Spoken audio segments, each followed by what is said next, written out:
Hello friends, welcome to our channel Razi academy. आज हम सब पढ़ेंगे एक स्टोरी और इस स्टोरी का नाम है the crane and the fish.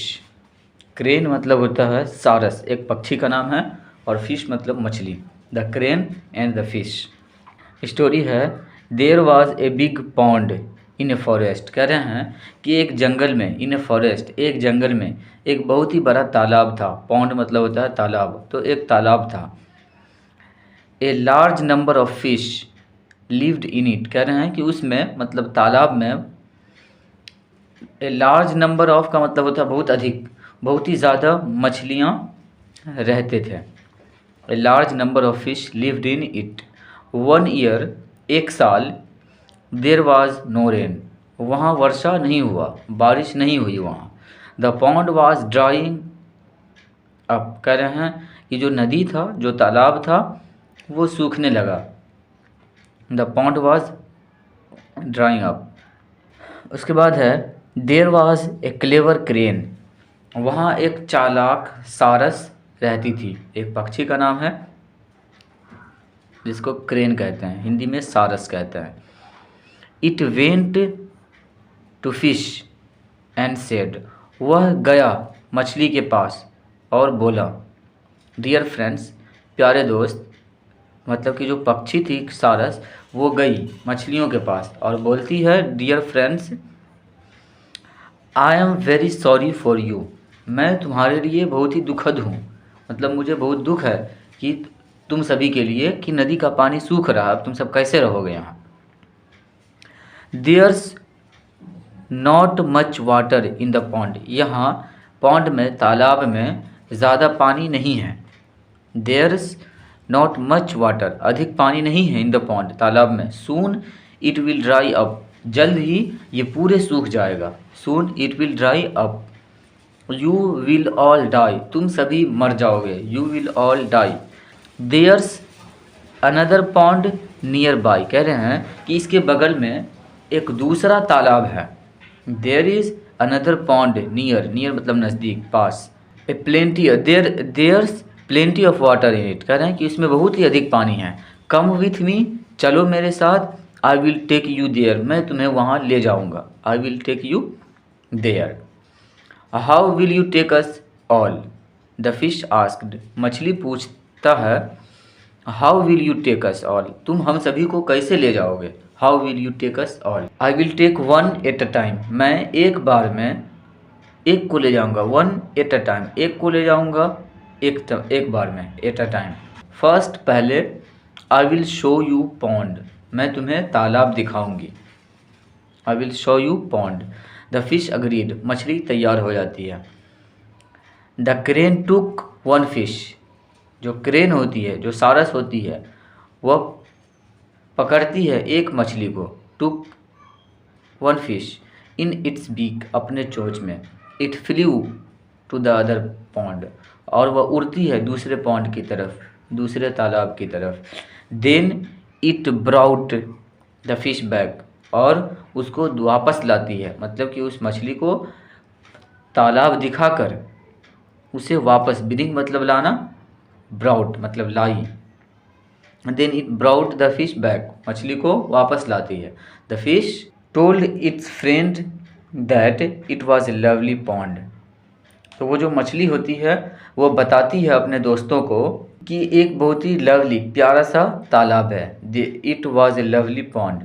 Now all the fish wanted to go to the new pond. अब जब ये बता देती है कि एक बहुत ही लवली पॉन्ड है, तो जितनी भी मछलियां हैं, नाउ ऑल द फिश, सभी मछलियां वहाँ जाना चाहती है। Wanted to go to the new pond, उस नए तालाब में जाना चाहती है।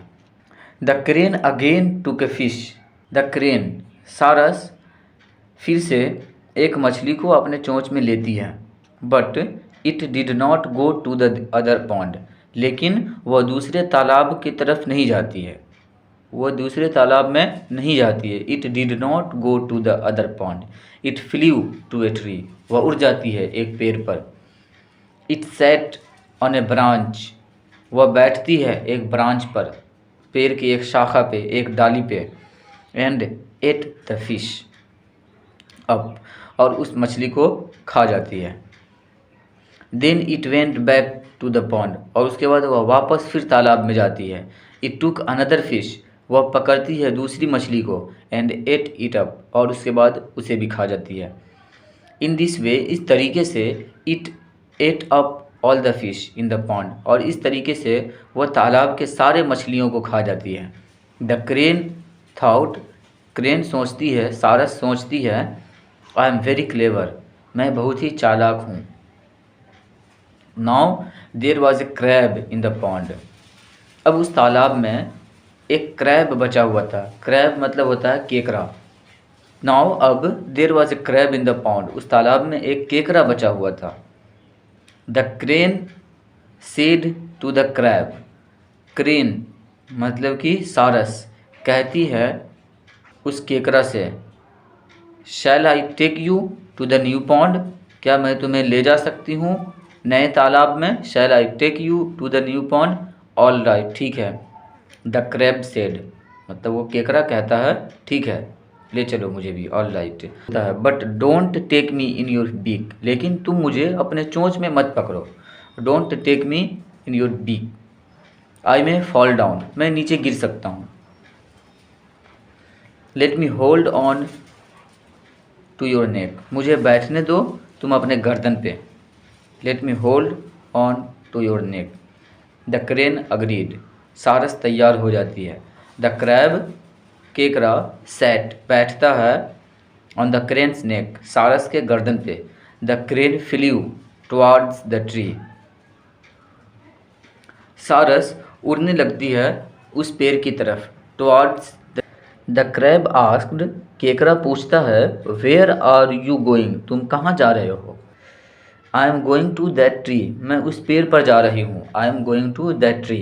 आई will eat you up there, मैं तुम्हें वहाँ खा जाऊँगी। सेड द क्रेन, वह सारस कहती है मैं एक पेड़ पर जा रही हूँ और वहाँ जा कर के मैं तुम्हें खा जाऊँगी।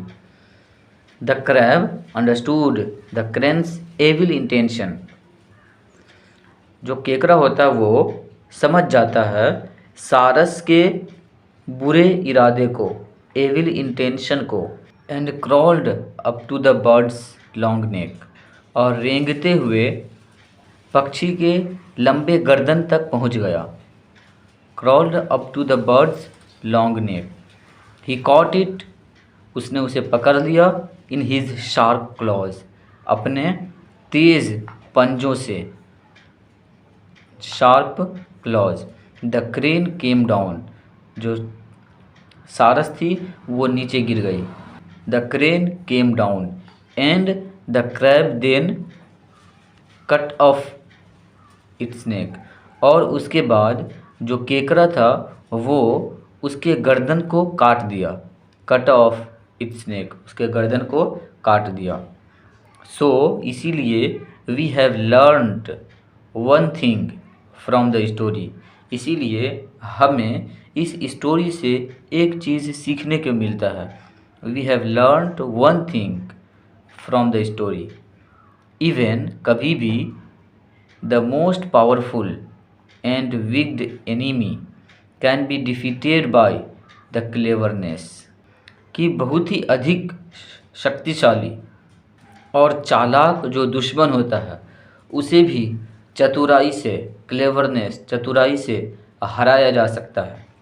दोस्तों आज के लिए इतना ही, ये चैप्टर यहीं पे ख़त्म होता है। यदि आपको यह वीडियो अच्छा लगा हो तो वीडियो को लाइक, शेयर और चैनल को सब्सक्राइब ज़रूर कर दें, ताकि इस तरह के प्रत्येक वीडियो की नोटिफिकेशन आप तक पहुंचती रहे। मिलते हैं नेक्स्ट वीडियो में। वीडियो को पूरा देखने के लिए बहुत बहुत शुक्रिया।